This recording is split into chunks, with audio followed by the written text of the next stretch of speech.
So quick overview. My name is Jason Cow.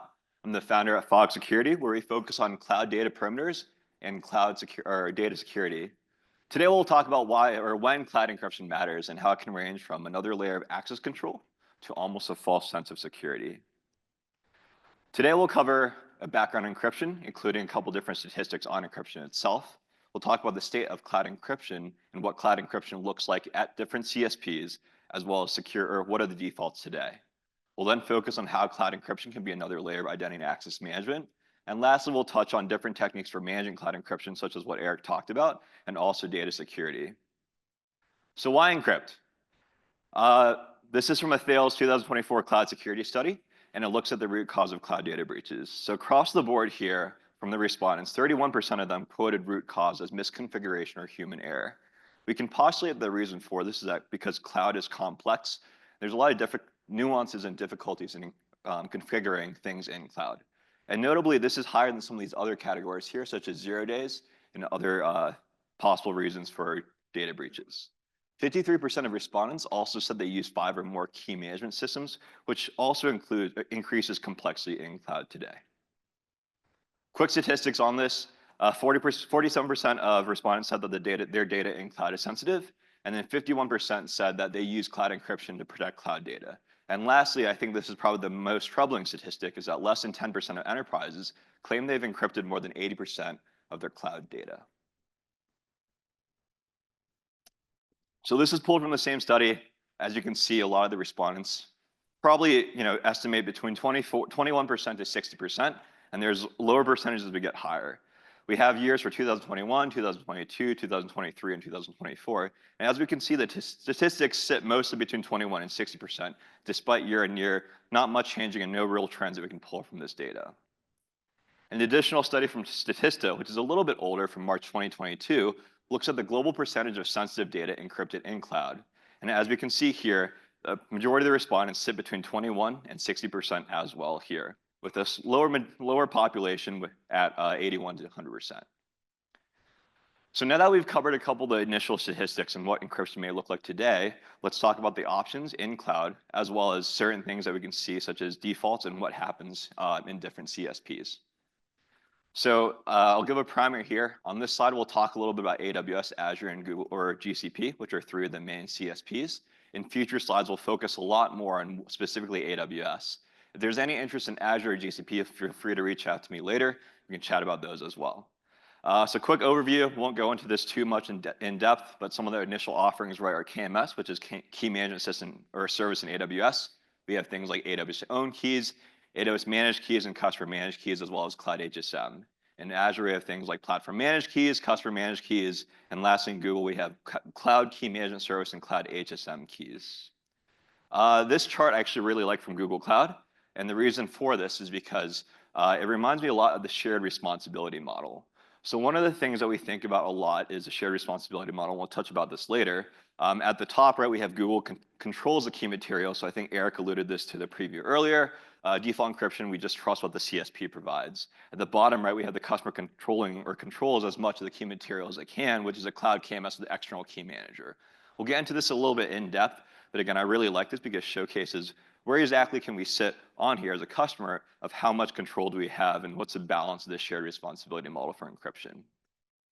Azure, I really like this chart as well. I promise I won't say that about everything, but one of the things I really like here is it gives us a handy way to look at how do we pick what encryption option to use. Do we have a encryption requirement for certain things? What do we need, et cetera, things like that.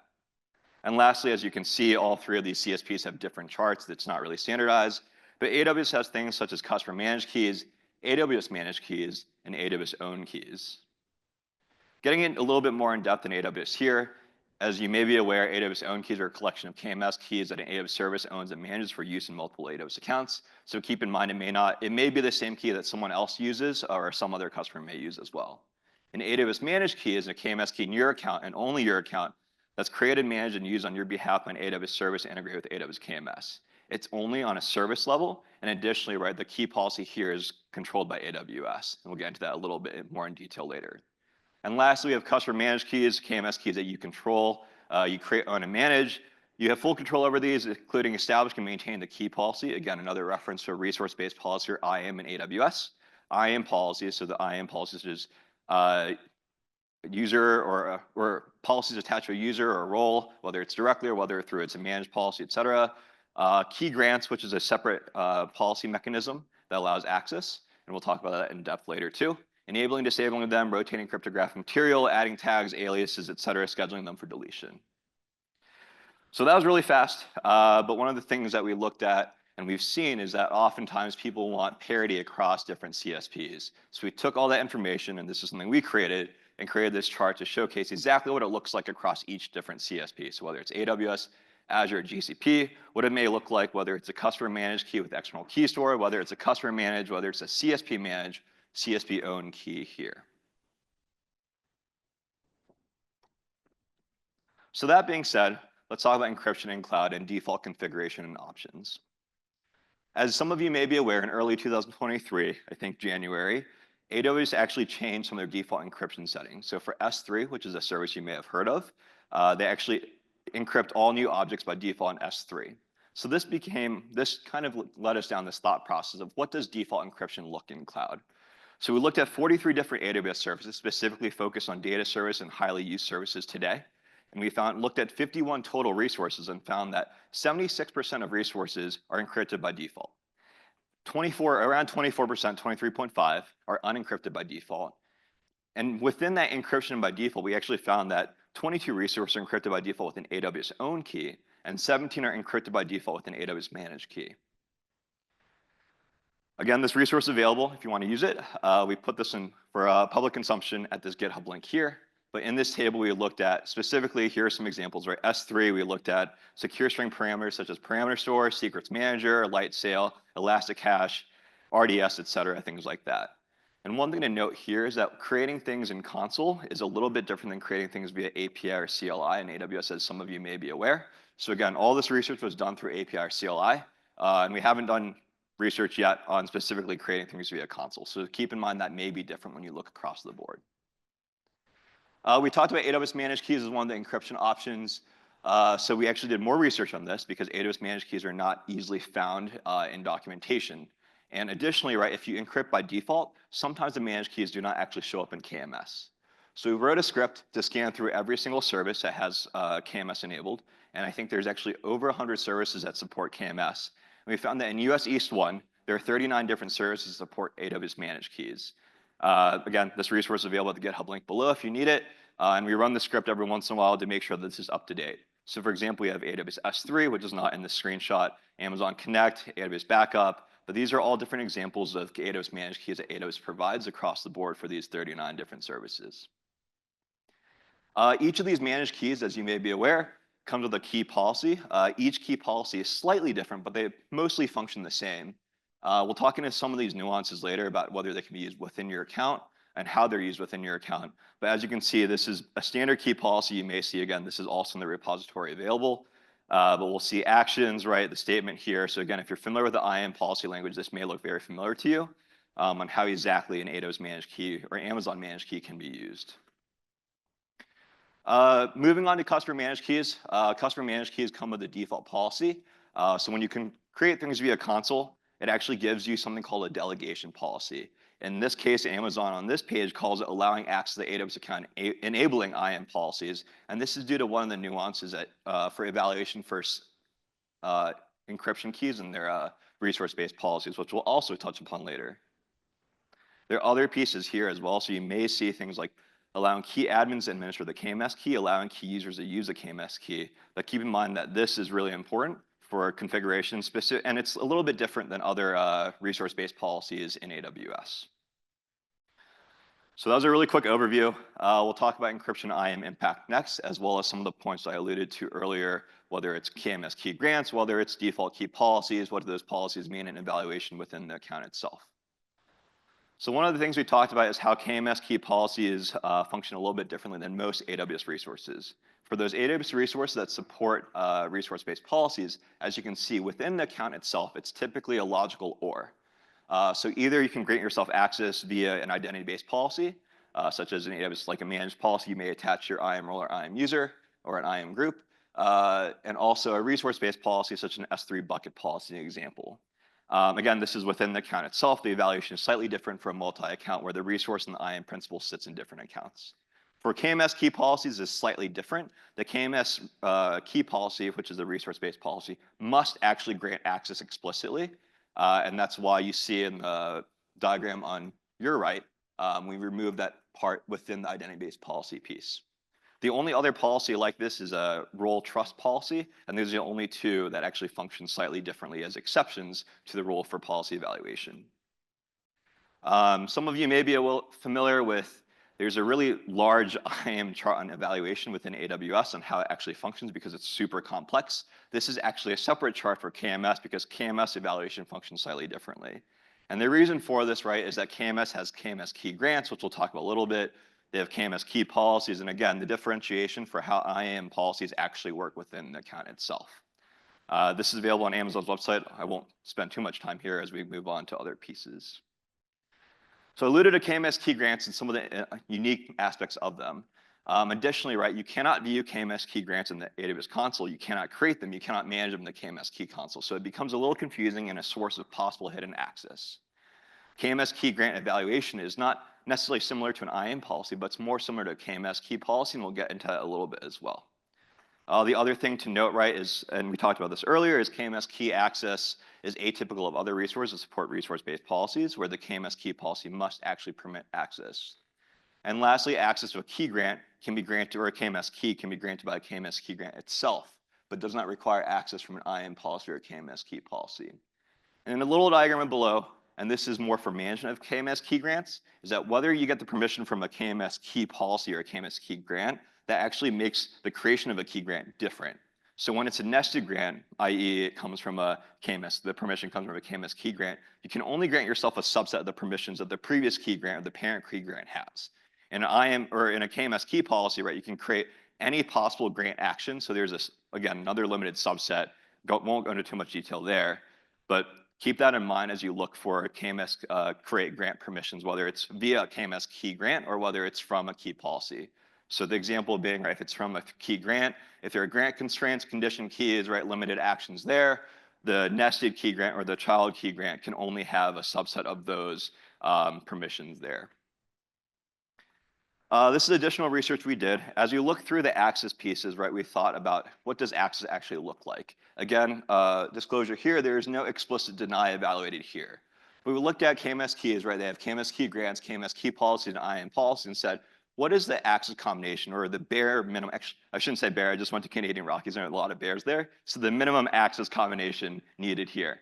So for a same account evaluation, again, the KMS key and the IAM principal are in the same account, there are 4 minimum access combinations here. For a cross account where the KMS key exists in a different account than the IAM principal, the calling principal, there's 5 cross account access combinations for minimum. As you can see, there's delegation, which we'll talk about on the next slide.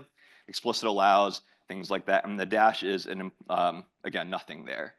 If we extrapolate this, and this is research that we have on our website, we have 13 different same account access combinations for access to a KMS key, and 14 different ones for a cross account environment. So again, this extrapolates a 4 and the 5 from same and cross account as a minimum, and we can look at 13 or 14 different, so a total of 27 different access combinations.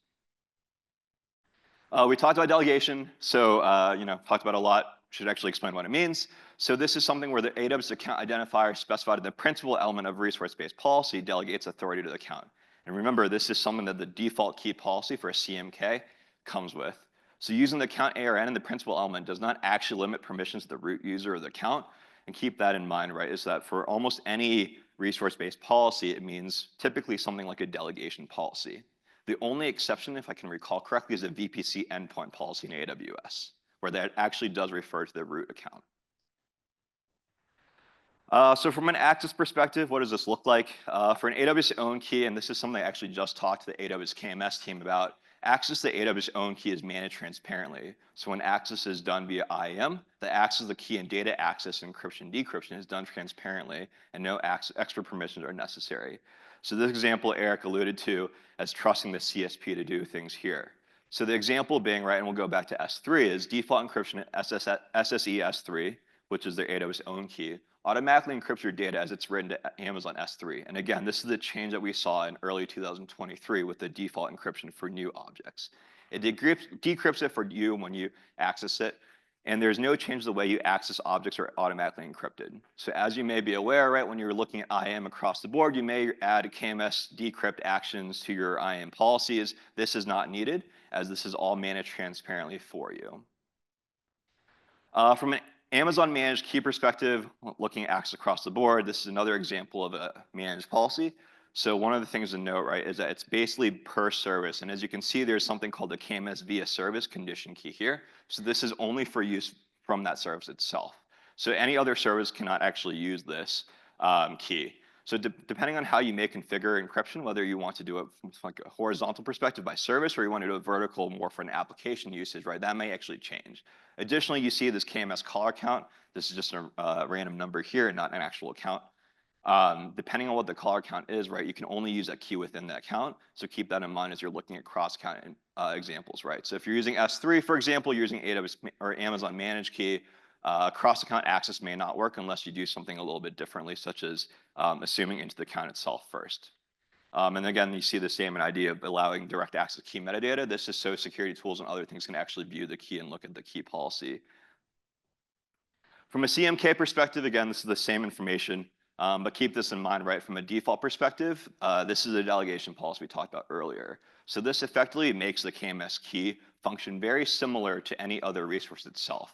Again, right, if we're looking at audit, a KMS key policy, depending on how you configure it, is a great place to do central audit, right? Because all permissions must initially start from the KMS key. In this case, because it's delegated, we have to look through like IAM policies as well, and possibly KMS Key Grants. So we've covered a lot of defaults. We covered a lot of what's being provided by CSPs. So next we'll talk about how to manage cloud encryption and data security for your enterprise. One of the things we alluded to earlier was a shared responsibility model. This changes a little bit here, right? We have a CSP, we have the security and platform team, and we have application teams. The reason why this is slightly different is because I think, as you may be aware, cloud configuration can be complex. So one of the things here is, can we set secure guardrails? Can we set guidelines providing monitoring and security tools for application teams? This may look like monitoring and logging KMS key grants. This may look like restricting the types of keys that someone can use, but allows for application teams to really configure access encryption for application resources. Keep in mind, depending on your enterprise and what we've seen with people being used or people using this, that it may differ for enterprise to enterprise. So keep that in mind as you look at policies and how things are done. Looking at cloud encryption strategy, right? There are certain compliance requirements and security requirements your organization may have. We talked a little bit about horizontal versus vertical usage, right? So again, this matters with service use keys, right? Like AWS own, AWS managed keys versus like an application stack and how we have multiple services. So if your application uses EC2, or I should say EBS, S3, maybe RDS, right? You may want to use a CMK because then you can use that same CMK to encrypt multiple different resources as opposed to AWS managed keys, which can only encrypt resources within that service itself. We also recommend keeping it simple, reducing the options to simplify decision-making, as well as looking at team ownership, right? We've seen situations where platform security teams may create default keys. They may limit usage of keys. And also, application teams creating keys and who actually shares usage of those keys. That may change blast radius. So if you have multiple teams in the same account, right, using the same key could impact access and could actually impact applications as things get changed or modified down the road. And lastly, if you have AWS, or if you're already using AWS and have encryption on different resources and you're trying to get to a more pie-in-the-sky strategic vision down the line, we recommend looking at tactical approaches and strategic options as well, because changing encryption options for resources already in production may be difficult, and we recommend doing that carefully. So we talked about encryption choices and some secure by default designs, right? One of the things that I've seen very successful or very useful is reducing the options. So here, right, we have AWS own, AWS managed, customer managed, right? Even changing things such as if you trust the CSP to manage a key material, reducing the origin so it's just KMS instead of external. We've seen in the past, right, when enterprises initially started with external key materials and decided KMS was safe, that migration may be somewhat challenging or difficult to do. And then also looking, right, whether you trust AWS managed keys, whether we trust transparent encryption with an AWS own key, and whether or not we trust the customer managed key. Creating guardrails for customer managed keys, right? Using required key policy components. We'll get into that in a little bit in depth, as well as required tagging. So tagging, again, in a CSP, you can organize and kind of look at your resources, as well as helps with audit as well. And lastly, based on your data sensitivity or application architecture, you may choose to use an AWS own key, an AWS managed key. Customer managed keys are different keys in different situations. So this can be dangerous, but it's something that sometimes we recommend.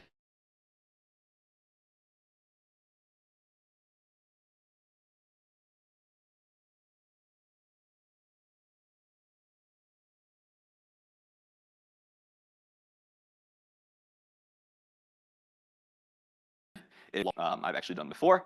But what happens here, right, is that this reduces delegation. It doesn't allow anything past the account root itself. And you will actually have to add other pieces onto this key policy.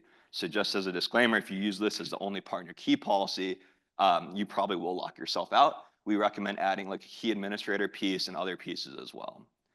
Talking about adding pieces, right? One of the things to add to that is a visibility policy that allows, again, direct access to the key metadata in the account. So you may have seen this on the AWS managed key as well, but what this allows is it delegates access to whether it's security tools, whether it's users, or other things in the account so that they can actually look at the key and get some metadata, whether it's looking at the key policy, whether it's describing the key, looking at tags, things like that. And again, we talked about things like the key administrator policy, but different pieces to ensure that the key is actually usable, which again, once looking at those guardrails, ensuring that the configuration is set properly for the key. Another piece that we can add for secure by default is reducing the usage of KMS Key Grants. One of the things about KMS Key Grants I forgot to mention earlier is that key grants actually never expire unless you expire them yourself. There's actually two different permissions in AWS depending on how you give yourself access to retire or revoke the grant, which is basically taking the grant down. But those will exist for almost, I guess, eternity if you don't manage them properly. So in this case, and this is something we talked to AWS KMS about as well, grants are actually used very heavily by AWS resources themselves. So what this condition key here, KMS grant is for AWS resource, restricts access to only AWS. If you have different architecture in your enterprise, right, if you're doing a service provider architecture, that's another usage, or even cross account, then we recommend possibly not using this condition or adding another statement here to allow for secure usage of KMS key grants. And again, when the KMS key grant gains access from the IAM policy here, the principal creating the grant does not need to have read access to the data. It can create a grant that gives read access to the data, so keep that in mind. And that's the difference when it comes from, again, a KMS key policy versus when it comes from a KMS key grant. From an audit perspective, we kind of categorize this into 3 different categories. We categorize it from data access and usage, so KMS Encrypt, KMS Decrypt, things like that. We look at key management activities such as updating the alias, which can actually break certain things depending on how you have the KMS key referenced, disabling the key, and then also in this category, service-specific actions. So S3 put encryption configuration may change encryption on the S3 bucket itself. DynamoDB updating table actually updates encryption configuration, can update the encryption configuration DynamoDB table, and other actions within different services. And lastly, key access activities such as KMS put key policy, which allows you to modify and change a key policy, and also KMS create grant. So to summarize this, we created a couple different categories, right? So we talked about shared responsibility, which is looking at how the strategy is for looking, whether it's a cloud service provider, what the application teams are responsible for, what maybe the shared, like a platform infrastructure team may be responsible for as well. We talked about defining encryption strategy, what it looks like from a tactical and strategic perspective, as well as different requirements there.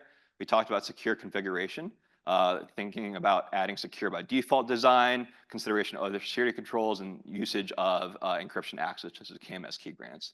And lastly, security controls of monitoring and logging of encryption activities, additional controls to help with the key usage, and monitoring and logging of cloud resources. So all in all, we've talked a lot about encryption today and how we can make it not a false sense of security, but more of an additional access layer of control and adding more security to our cloud data.